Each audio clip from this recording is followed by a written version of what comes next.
I am here with Jonathon Curl from Robotis. Jonathan, you are an expert in the field. Now, you say technician, robotics technician, Yeah, but you're an expert in the field. I Let's am, yes. please let's not walk on eggshells. Thank you for taking the time to join me today. Thank you. I appreciate being here to talk to you, talk to your fans. I'm so look, we've talked offline, and I am so into the whole world of robotics and animatronics. But I actually wanted to talk to you today about AI in the physical world because AI has become such a hot topic, such a trend, and obviously it's more than a trend. But the folks at Robotis, you folks are doing some really fascinating stuff. So let's just get right to it. Talk to me about what you're doing with MIT. Yeah, sure. So for MIT, with them, maybe the specifics are still a little under wraps. You know how stuff like that at that level can get. But we're basically working with them to enhance the precision, specifically in physical AI, of manipulation. Because one of the things that, like a hard goal for robotics at this stage right now, is to be able to pick things up and interact with them the way we do as humans, right?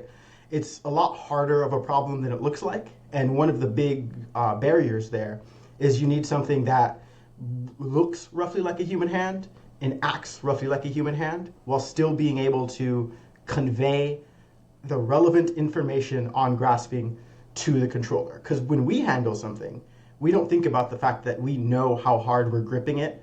We know how well it's adhering to our hands. We know roughly how much, friction we have to keep things from sliding out. You know what the difference between grabbing, a slippery, wet, smooth thing versus like a stone with some jagged edges. You know how much grip you have. A robot doesn't really have that. So that's kind of what we're working on. We're working with MIT on ways to make sure that the robot can get all of that information while still being able to grasp and hold things in a meaningful way. Well, you're really talking about the nuance. Obviously, open and close is something animatronics can do, base level robotics can do. You're talking about something that literally can think and respond according to what it's touching, what it's moving. Yeah, that's sort of the natural progression of robotics. As you mentioned, AI is becoming a huge thing in every aspect of life. All of us are pretty familiar with the concept of generative AI now, right? Where we can hook up a robot and tell it, I want you to make this thing, this art, this music, this writing, this ad copy, whatever, right? And that's, it's not a solved problem, but it's not really that hard to get an AI to generate data in a digital space. But the hard part is getting an AI to bridge that gap into the physical world and manipulate real physical objects. There's a lot of stuff that we as humans have to do to interact with the world that we don't think about. And having a robot understand what that is where AI is going now. And these two things are actually pretty closely intertwined because one of the sort of difficult parts about teaching these robots how to do these things is you need a lot of data. And to do data like what we're working with MIT, the data we need for that, you need to manipulate objects, right? You need to pick up 100 cans before the robot can even get an idea of what a can is. But you can't do that for every object on Earth. That would be millions and millions and millions and millions of hours of picking up cans or whatever. But generative AI, that's what AI is good at already, making videos of people picking up cans. So marrying the two together is going to be the way we're moving forward in this space because we can create huge amounts of data. We can create a base set by actually physically doing the thing. And then we train a robot on that base set to say, hey, what does this look like if we do it 10 million times instead of 1 million? And then we then take that data and feed it back into the robot to say, can you pick up this can? It's fascinating to me because you're filling in all the gaps, and that's where AI is a tool set, not a replacement. Yeah, and that's kind of one of the things about people are scared of AI, right? Because it sounds scary. Robots are doing things, replacing humans, stuff like that. But we're nowhere near that. I guess sort of the important thing that I have to talk to, friends and family when they ask what I do, and they're like, "Oh, robots going to be replacing us anytime soon?" The robots are a lot dumber than you think they are because there's a lot of things that go into even the simplest job, simplest action. There's so much that we as humans know that enable us to work in the world in a real meaningful way. Well, I listen, I don't even want to bring this up, but I know people out there are thinking of Elon Musk's quote-unquote AI robots, which were not truly autonomous. And I think that's where the scare factor comes from. What you're talking about with MIT, at least at the base level, if somebody were to go Google an article, they'll see something that reminds them of Jarvis from Iron Man, like a robotic arm. My question for you is, and it looks to me, and correct me if I'm wrong, this is actually backed by South Korea. I'm trying to figure out what the end game is. What is the larger implementation into beyond entertainment? Because people could say, oh, you could do some really fun stuff in theme park. Great. And beyond assembly line manufacturing, where does this really enter our everyday lives? Because I think of the Internet of Things. And to me, physical AI is akin to the Internet of Things for AI. I guess it kind of is. It's not necessarily, physical AI isn't really like one thing. It's this big umbrella collection of, here is all the things we can do when we teach robots how to exist in the real world.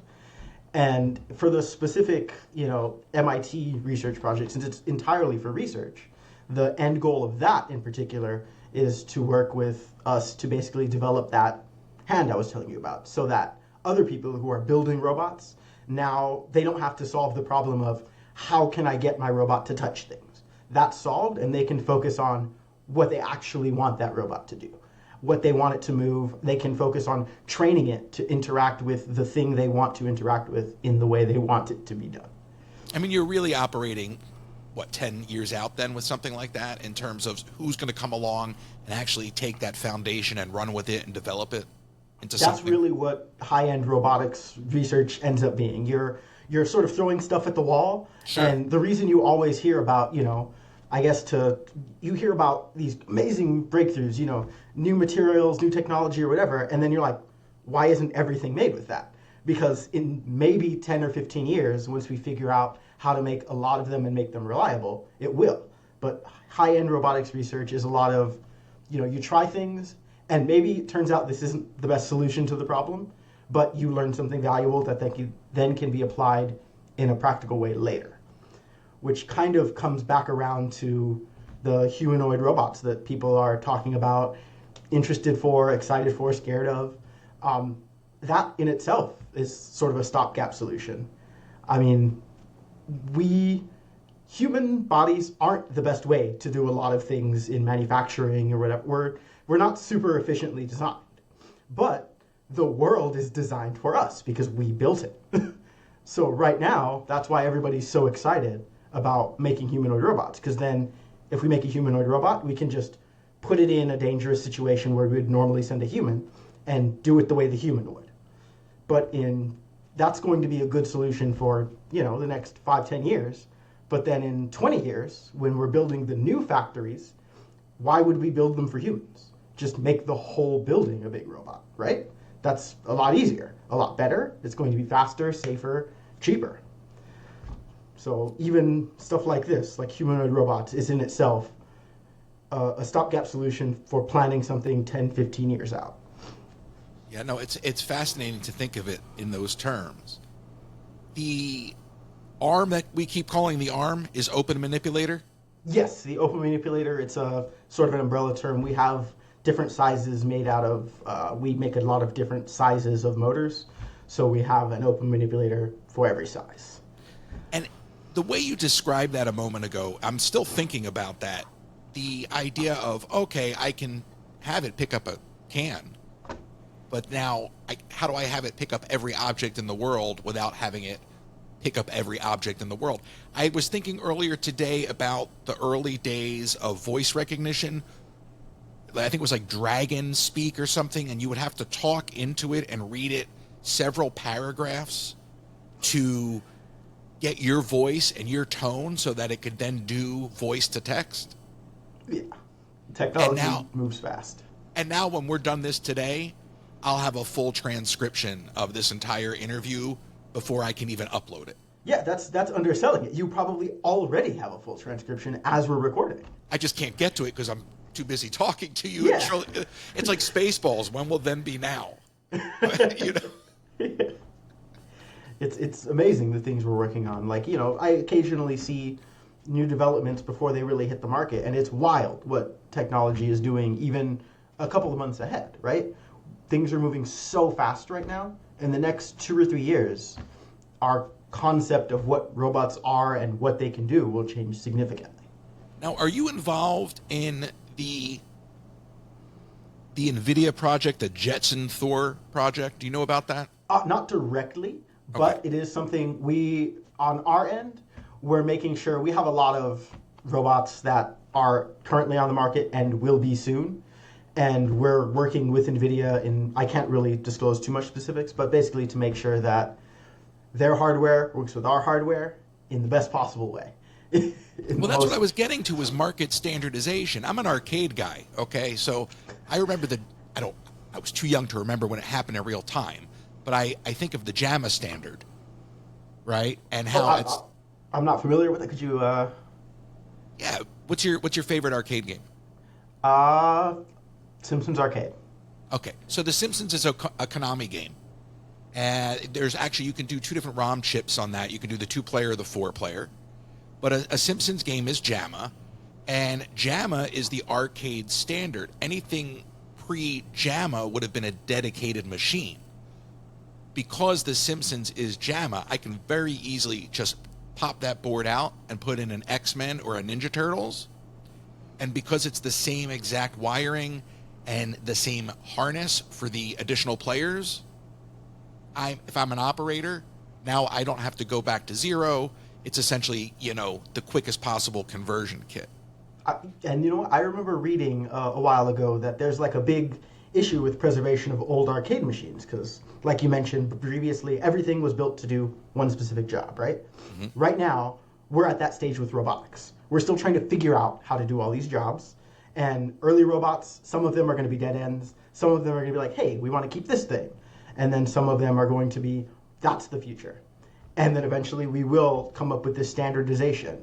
NVIDIA is already backing a lot of sort of AI-focused methods of that as far as control, interaction. There are other companies that I'm not even sure I can name that I know are working on even more comprehensive solutions like plug-and-play brains for all kinds of robots.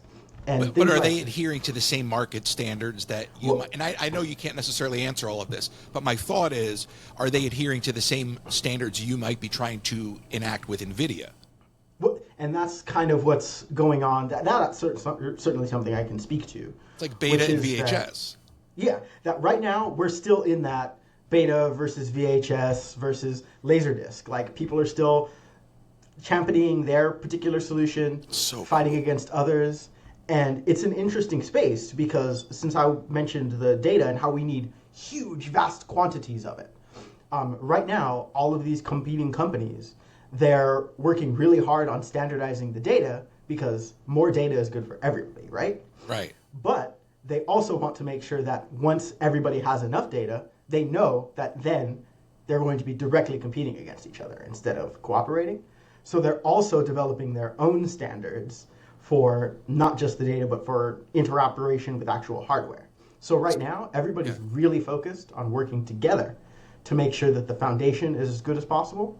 And then the next 3-4 years, we're going to have that moment where everybody releases their, Blu-ray, DVD, Betamax in the next couple of years, and that's when things are going to get really exciting.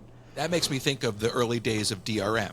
So it's like, you do something till it's good. So you'll be essentially open source until at some point everybody's so competitive, now you want to close it off. Yeah, now you have to specify, you have to pick your lane, basically. Do you think that when we get to the point of, 10 years from now, okay, let me just pump the brakes for a second. I'm thinking about all these wildfires in California and rebuilding and stuff like that. And do you think like in 10 years time, there'll be enough implementation of physical AI where not only can we help in these rebuilding efforts in a situation like what's going on in California? And I know you're out there, and I hope you and yours are doing okay. We're okay, but But also in responding to it. I mean, you made a comment earlier that made me think about that too, is you could send physical AI into situations and really mitigate risk. yeah, well, I mean, sort of to point to that, I hate to bring the vibe down a little bit, but But it's real talk. yeah, but the edge of technology in robotics, especially, is in super hazardous environments like that. With what's going on over in Ukraine, it's huge for robotics because they're putting robots in difficult conditions where environment variables are unpredictable and unknown, and they're seeing, are they working?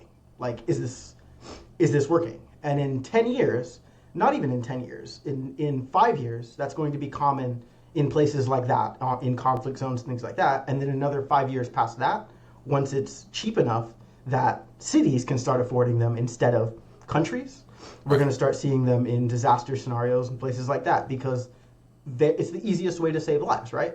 To not have to send more people in there.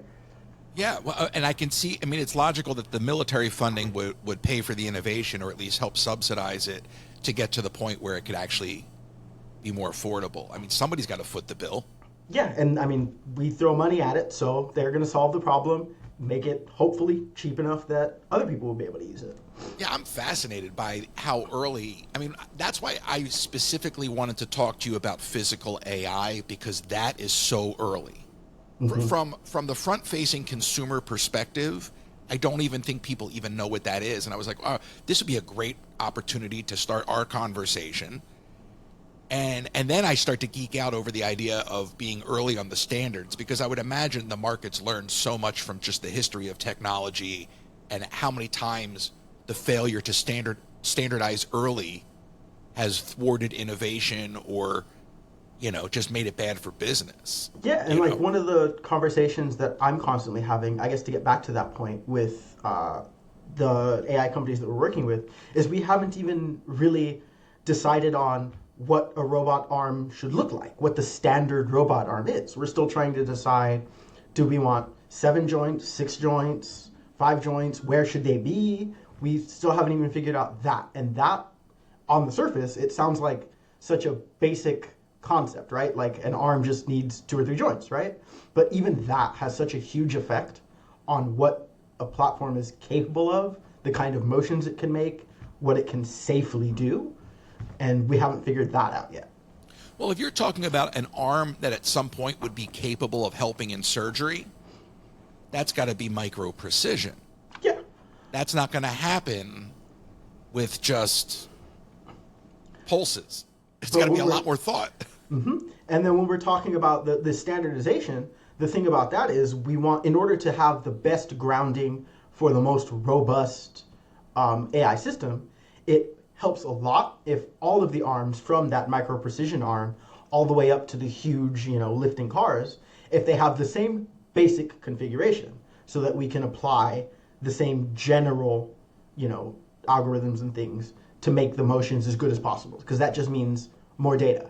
And we haven't figured out what the standard arm idea should be yet. But yet you have a lot of things implemented in the real world already.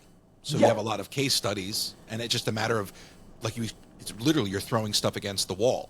Yep. If we put the joints here, it turns out it can't move in this particular direction at this speed.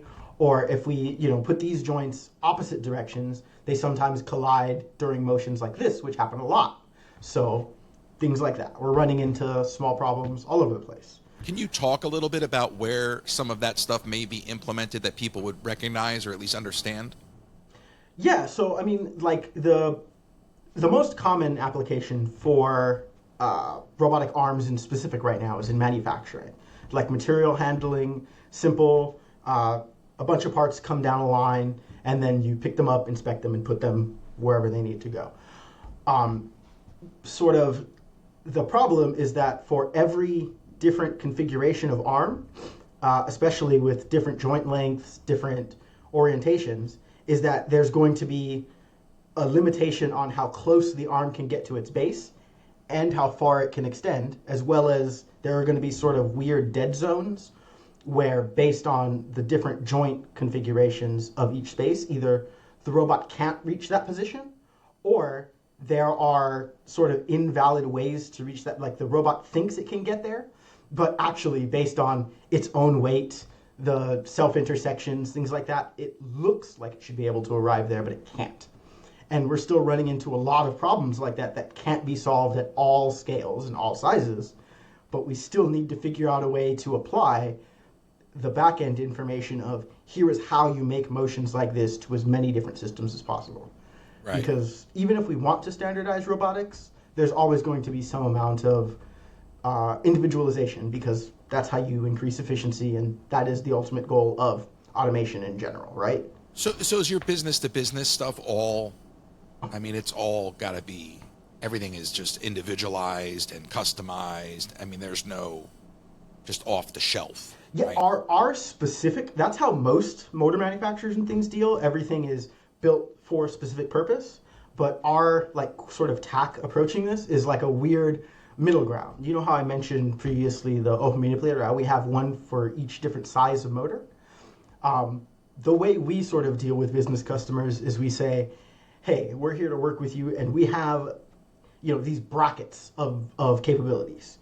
And then depending on your budget, what you need and the specifics of your application, we can work with you in this sort of bucket of capabilities so that we can have something that is tailored to you, but you don't have to go through the whole fine-tuning development process, because that's when prices skyrocket, right? If you can use it's like semi-modular in the sense that modularity, customized, built to suit rather than built for purpose, I guess is. So you sort of like pick your sandbox.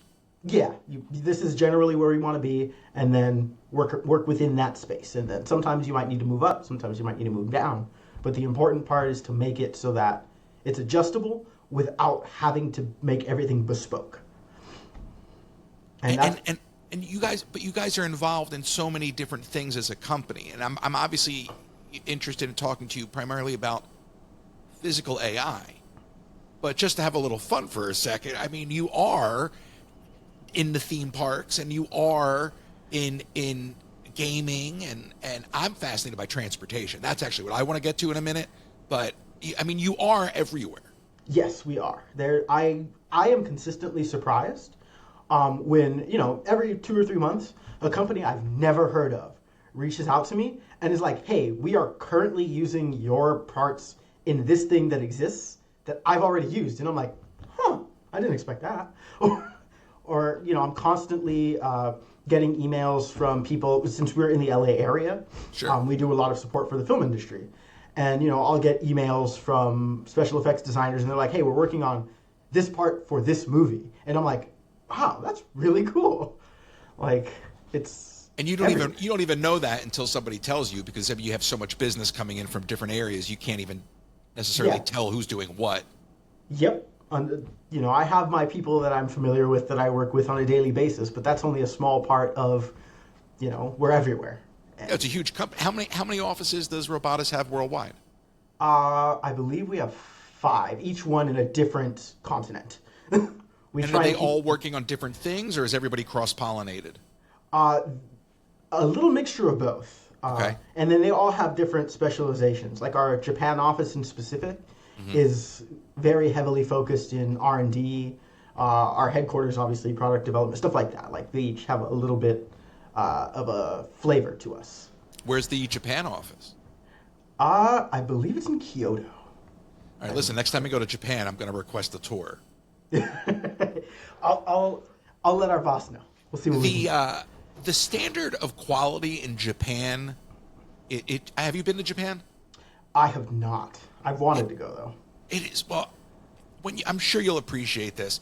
The standard of quality over there, and obviously I'm a Disney guy, so I spent some time in the parks, considerable time in the parks, and you can see the difference there. But just even going into the city, it is just night and day. You know, the kind of things that would sit not working here, you know, just to be a real geek for a minute, they had a coffee vending machine that, like, serves the cup and puts the ice in and does it. And I was loving this thing, you know, and then it broke. And I came back a few hours later and it was fixed. And I was like, in America, this will be down for a month, if not 2. Yeah, well, the town that I grew up in is West Covina. It was featured in a television show a couple of years ago, Crazy Ex-Girlfriend. We have at outside of our movie theater a fountain. It worked for 2 years when I was a kid, broke, never fixed. They fixed it for filming the pilot episode of that television show. It worked for a month, broke, still hasn't been fixed. Part of it is a lack of desire, and I think part of it is just people aren't educated. Yeah. And I hate to say that, but I don't know if we're doing enough in our schools to introduce kids to this stuff. I as a Disney geek am just fascinated by the idea of progress and innovation and breaking new ground, and what Walt accomplished with animatronics and so many other things, and transportation, which I'll get to in a minute. But I feel like we aren't, like what we're talking about with physical AI. It sounds really crazy, but when you tell me that we're really 10 years out from it being something that would be implemented in the average person's daily life, that means we still have time to educate a domestic workforce so that we can actually be leading in this market and not be losing to other countries. And I know there's room for everyone, but it's not that heady. And when you tell me that you're throwing stuff against the wall, I think that alone should be make it accessible for anyone. Yeah, and right now it really is. I mean, that's one of the cool things about, especially with AI in specific, since such a huge part of it is digital, right? Even the most powerful AI fundamentally exists in a way that is meant to be decentralized. So there are huge companies. Hugging Face is a partner of ours that we work with relatively frequently, and they released a robotic arm kit specifically designed for training AI that's under $200, so that anyone can do it anywhere in the world. And that's where we are right now, that literally anybody who has any amount of interest, they can learn a new skill, contribute something meaningfully to the advancement of not just current technology, but honestly, humanity as a whole. This is a big thing we're working on. And it's a lot more exciting than just throwing command prompts into ChatGPT and seeing what you get. Yeah, and it's a lot more exciting. It's easier to get started with. It's more fun. You get to actually, physical objects, move things around. It's great. I'm trying to kind of be as cohesive here as possible, but I get naturally excited about the subject, so that it makes me think of things. But I do want to talk about transportation. Talk to me about where the long-term benefits of physical AI would benefit transportation, whether we're talking public transportation or we're talking, cars, whatever it may be. I mean, there's so many ways you can talk about how this, what I think makes the most sense is public transportation is going to get so much more efficient. When all of a sudden you don't have to hire bus drivers, you have options like, basically an automated train or something goes around, picks people up at stops, on-demand calls for shuttles, things like that. It's going to be so much more efficient. You don't have to wait nearly as long because you can have individual service to different places. It's going to be a lot safer. I remember reading an article 2 or 3 years ago when the concept of driverless cars was just starting to take off, where that doctors in the medical community were getting actually legitimately concerned that once autonomous driving becomes the standard, we're going to run out of organ donors. And that sounds really weird to think about. That's a wild thing to say. Yeah, that's a high cost. Unfortunately, that's a thing that happens a lot. And right. Then that saves lives. But when that source dries up, what do we do then? Yeah, and that's one of the many things. I shouldn't say this, but you program that in. We're just going to give it a 2% failure rate for humans. Horrible. But, look, a little humor, right? A little humor. I'm thinking about the difference between, because you just talked about a driverless train. What's the difference between the implementation of physical AI in a train and in a driverless train versus just automation? I mean, the big difference between like sort of the umbrella concepts of like physical AI and like general automation is that in automation, which is it's the industry standard right now, it's not so much you tell the robot, I would like you to do this, you know, in the case of a train, it's not saying, I want you to drive from St. Louis to, you know, wherever, right?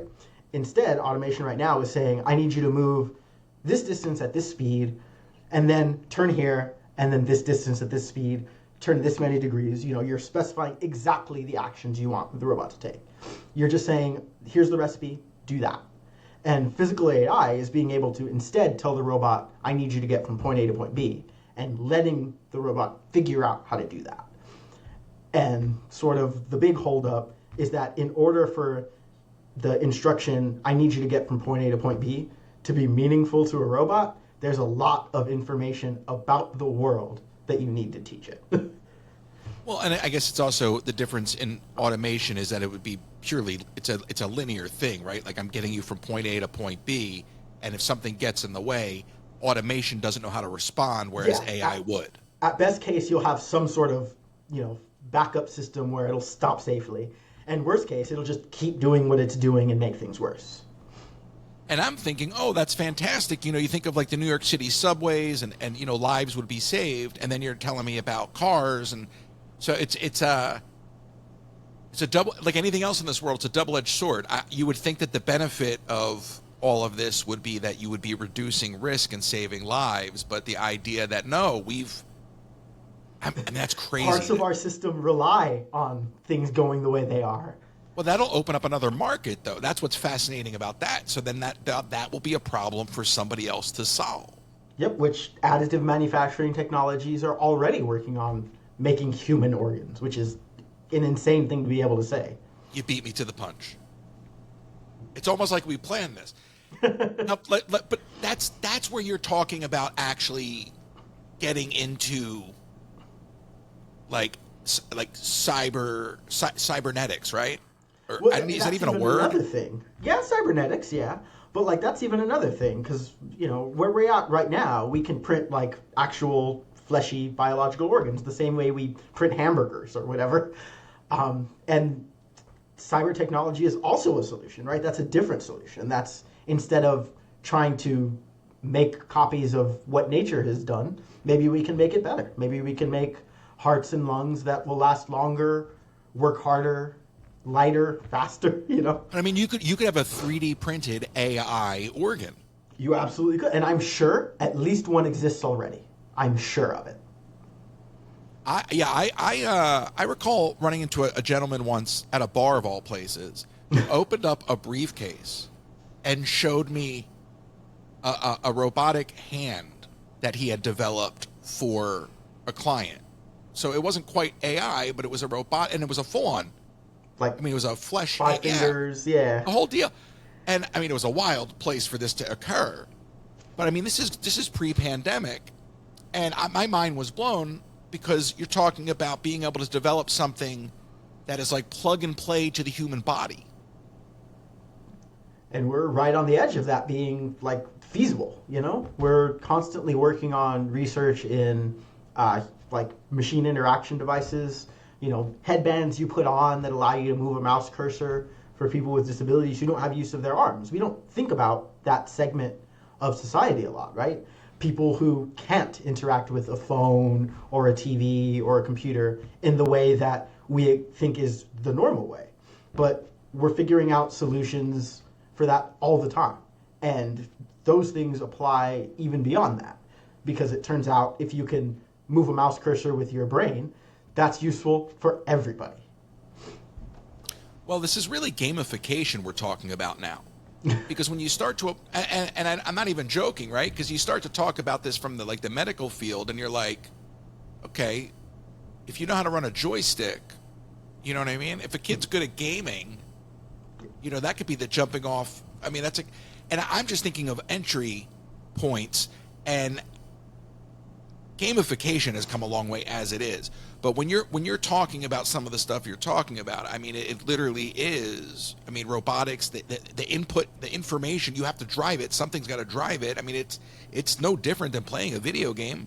Well, yeah, to a point in that, during the Iraqi invasion and everything, when we were sending people out to Afghanistan, the U.S., I believe it was the Marines, their EOD teams, they spent like $7 or $8 million developing a high-tech control solution for these EOD robots, right? And then the rates of adoption among the soldiers were pretty low. People weren't liking it. They couldn't figure it out. And then one guy was like, why don't we just buy Xbox controllers? And all of a sudden, the rates of passing those classes shot through the roof, almost 100%, because people all of a sudden knew exactly what they were supposed to be doing. Just change the I/O. Yep. That was the difference between computer space and Pong. It was the I/O. That was the only reason computer space wasn't known as the first video game, even though it was the first arcade game. That's true. And you know what? And Pong went really far using a tool that wasn't fit for purpose. They did, and they're still using it. Yep. Well, now you say that. Say that again. Pong went really far using a tool that wasn't intended for that purpose. Yeah, with the dial for moving. Like, if you think about one of the sort of limiting factors of interacting with all digital mediums is that we're kind of forced into doing the way. It's hard to think of a solution nobody's thought of yet. Like, we still use desktop-based interfaces because the first person who invented a computer said, well, it's like working at a desk, so let's make it work like a desk. But that's not the best way to solve that problem. It's absolutely not. We just haven't figured out what the best way is. We're still using tools that aren't really fit for purpose. In the same way that I mentioned with humanoid robots earlier, like, people are really excited because we're building these humanoid robots to go and do these things that we currently have to do. But we're not fit for these purposes, and we're really close to having the ability to make things that are, to design cars that are specifically engineered to be as safe and efficient as possible, not just to be something humans can use reasonably. Once that's out of the equation, a lot of stuff gets better. Once you don't have to interact with it in a way limited by what we understand and what we can do, that opens up the possibility space a lot. But once that train leaves the station, I mean, now that's where you start to get into the dystopian stuff. And we're talking about all the benefits and all these fantastic opportunities. But let's talk for a minute about some of the downsides, because once a physical something, because at that point it's not even a machine, it's an artificial being. But once it has that kind of information where it can think and reason on its own, I mean, that is opening Pandora's box for some really heady sci-fi stuff. It really is. And like, we always talk about technology as if progress implies an increase, like as if progress implies goodness, but it doesn't. Like you're saying, there is the possibility for things to go wrong. Well, that's the cause and effect of anything in life, whether people realize it or not. Yes, progress does not imply improvement, I guess. Sometimes we might take a step back. Sometimes we might realize that something we thought was better is worse for us. Right. And it's important for us as humans to be vigilant and make sure that we are doing what's best for us as a whole, not just what works best for one company or one group of people or one individual. Well, you have so you have Robotis is working with MIT, and that's backed by the South Korean government, right? And everyone's trying to do their thing, and now you got some guy in his garage, right? The next Steve Jobs, whomever, Steve Wozniak. Let's be fair. And he's going too far, too fast. So we're talking a lot about innovation. We're talking, about all these different positive effects, and we're talking about standardization. But what about regulation?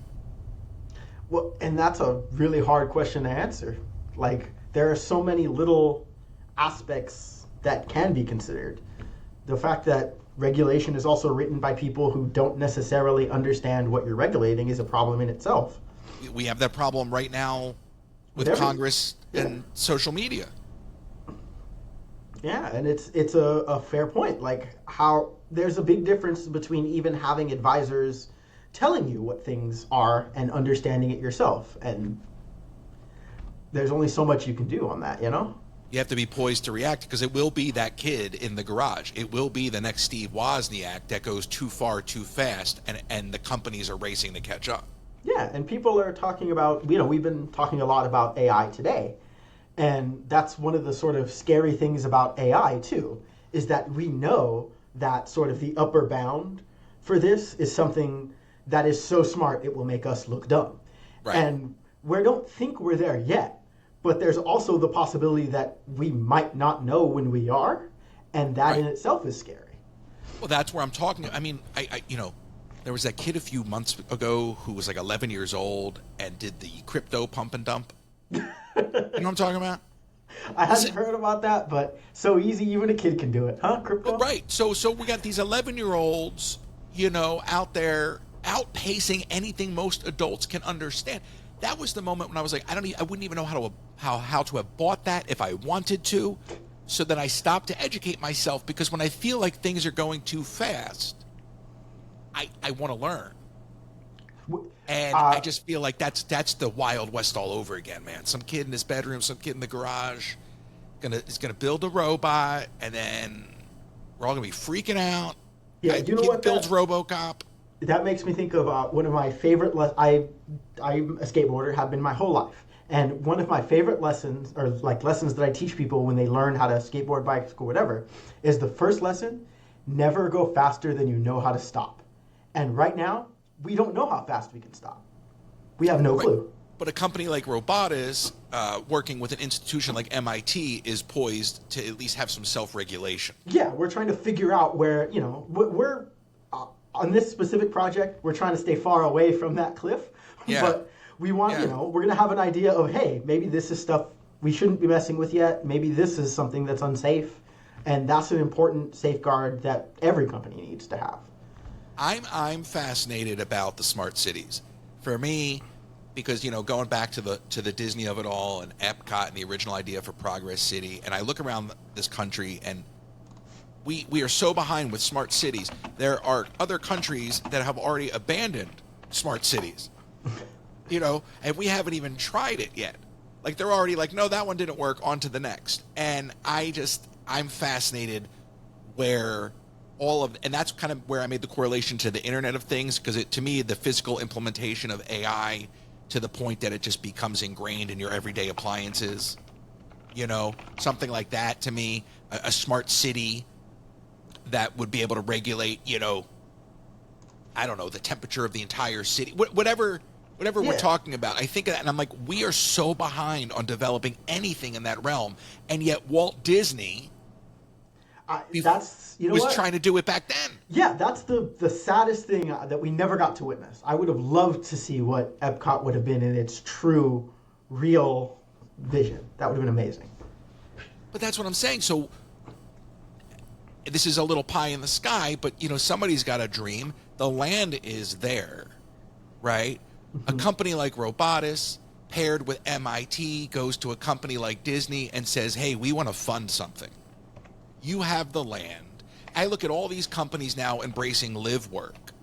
Like, I just wish we had a visionary. I feel like we don't have a visionary that would run with something like that. And I think it's wild that Walt Disney wanted to build the city of tomorrow when nobody was thinking about it, and we still haven't even scratched the surface. And that's what scares me in terms of the larger race against all these other countries, to not just be sustainable and to exist, but to actually to lead and to actually have the educational system in place to actually set these kids up, these future generations, to be competitive with China and Japan.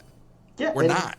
One of the things that is sort of inherent in smart cities is they're going to be so much more efficient than we have now, right? There's going to be so many hidden benefits we can't even notice. People, every so often, the sort of consensus discussion starts talking about overpopulation, right? There's so many people, the world's going to collapse, we're going to run out of resources. But if you do the math, actually, if we all lived in the population density of Tokyo, which is not the most density in the world, and by and large has a pretty good standard of living, right? We would all fit within 500,000 miles. And think about how much extra space there is for leisure areas, for food growth, for all of that. Like, we are not currently using all of our resources that we have. Right. For many reasons. And we can do a lot better if we set our mind to it. And smart cities is a good step in that direction. Yeah, I would love, and listen, I would love to see the return of the World's Fair. I think that would be the beginning of that. Yeah. Companies like Robotis can lead the way. I mean, you're talking about physical AI and all of these things. And I'm just looking at it from the perspective of, like, most of these kids these days are like crying because they're going to lose TikTok. Somebody said to me today, her daughter was upset because if she has to watch Instagram or if she has to watch YouTube Shorts, she'll be 3 months behind everybody on TikTok, on the rest of the world. I'm like, this is what the kids are worried about. She's like, I don't want to be one of those kids, Mom. And I'm like, the kids watching the Chinese version of TikTok are getting Steam and STEM fed to them every second they scroll. I know it's a rant. You don't have to say anything. It just drives me crazy. Yeah, I mean, I've never been a social media person. I still don't. So that's something that I'm not the target market. I get it. But you understand what I'm saying, and that goes to the point of making these things accessible to kids. I mean, it's not that hard to get into robotics. Most kids at this point know what a Raspberry Pi or an Arduino is. Yeah, I mean, I got my start with Lego, and put things together, make a move. That's all you need if you want to get started in something like this. Just try stuff out. So what does Robotis offer for kids? I like to say kids of all ages. What does Robotis offer for kids of all ages in terms of just getting into the world of robotics? I'll even use the term animatronics because all the theme park kids, it's the same thing. Yeah. It's the same thing. It really is, yeah. So talk to me a little bit about points of entry for beginners, for maybe the more advanced mindset. Yeah, sure. So I guess starting at the lowest end, we have what we call our OLO educational kits, and they're basically it helps to have a little bit of background. As we mentioned, we're a Korean company, Robotis, and one of the big differences between Korea and a lot of other places in the world is that they after school programs are a huge part of the educational market. So these kits were designed specifically for classroom educational after school settings where you have 4 or 5 kids working together as a team with a teacher sort of going through it. So they're projects that are specifically designed to be fun to complete as a group, to work together. They encourage you to sort of speak with other people, talk solutions out, and find collaborative solutions. So they're a little different from most robotics kits, right? The angle is a little different because it's more about teamwork than necessarily about the project itself.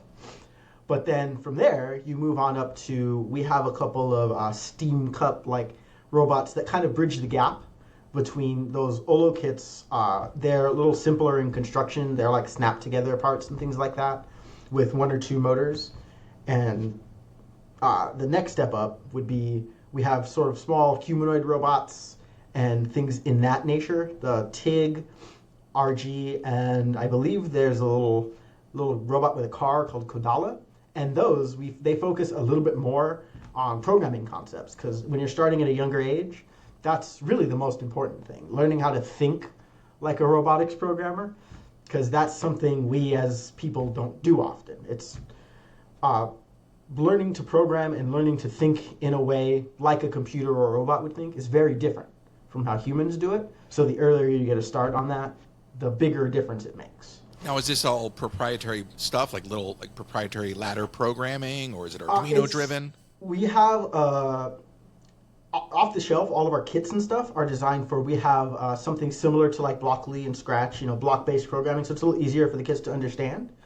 But since this is the stage where the parts start being our fully featured, industrial actuators, just the small ones. So they're also perfectly open to like low-level programming, Python, write out the commands, do whatever you want. That's also an option. So that if you're, maybe an overachiever when you're little, you can start off with the off-the-shelf, lessons or whatever. And once you get bored of that, you can say, okay, now I'm going to go crazy.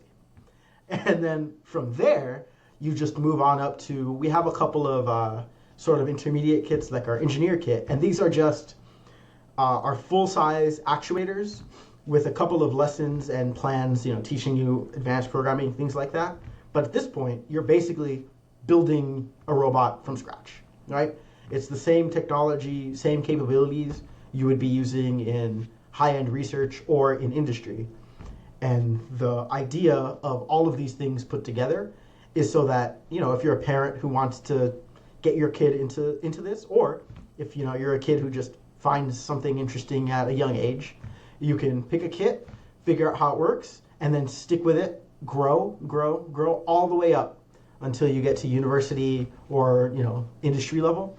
Yeah. And there's not a break where you have to say, oh, everything I've learned before this is now useless. I have to relearn. Right. There's never that discontinuity, so that your lessons constantly build up on each other.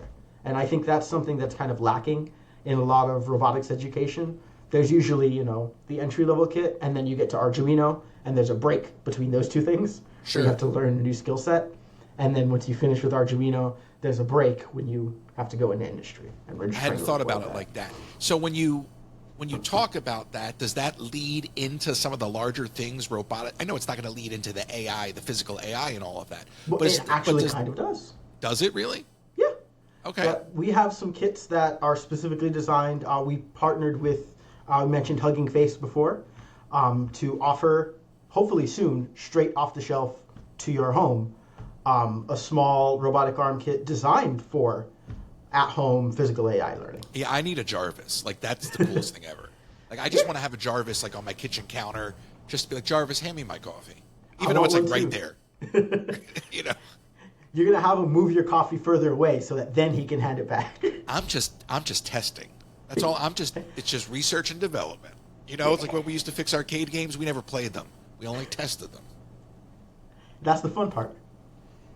I'll make sure to get some links from you just to drop some stuff down for some of this that you've described. I'm surprised to hear that. So that's really cool. The idea that it's you can kind of keep building and growing with it, and then actually it'll lead you into actually having the knowledge to enter into the workforce. Yeah, I mean you're not going to have a degree, but you're actually working in the same sandbox that you folks are actually developing in for the future. Exactly. That's it. That's the best way to put it. The same sandbox. Every time the sandbox gets a little bit bigger until you're eventually playing on the same beach as everyone else. It's a lot of fun. That's the goal. I mean, it's important, right? If we want kids to start learning early, you've got to make it fun. If you want adults to start learning, you want to make it fun. Well, that's the other side of it, too, and that's why I kind of joke and I say kids of all ages, but YouTube University is amazing. Mm-hmm. And I don't think it's too late for people to be getting into a new field. It never Especially something like this, because it's not going to matter your age or your work history. What's going to matter is what you know.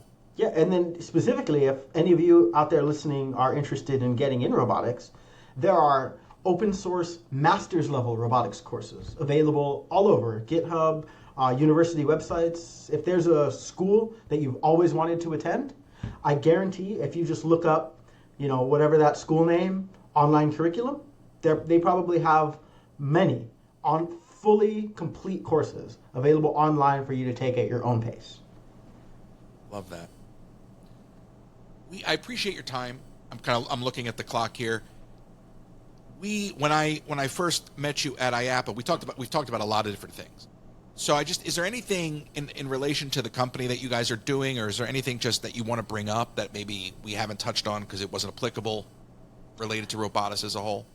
I mean, the thing that I am most proud of and most excited, I've mentioned it, this is going to be the third time now, is that little small at-home training, the Koch 1v1 robot arm kit, because that's what I believe is going to be the future of robotics.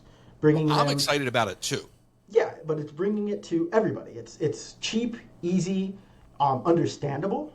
It allows everybody to participate, which means it's breaking down social barriers, economic barriers, locational barriers, because robotics is and should be for everyone. Listen, and I'm not just saying I'm excited because I want one. I would get those little arms that would do like the hobby servos. So it would be like a claw arm. You know what I'm talking about? A very rudimentary version. Like and you can't do ones anything with it. They had some at like a. Oh, I totally blanked on the name, But you can yeah. get it for like $25 on Amazon. Yeah, just like simple little boop, boop, boop, boop. But how are you going to control like seriously? You're going to control 3 servos at the same time to make that actually grab something? Like it's not. Armatron. Armatron. What do you Sorry. mean? It's called the Armatron, the original of those.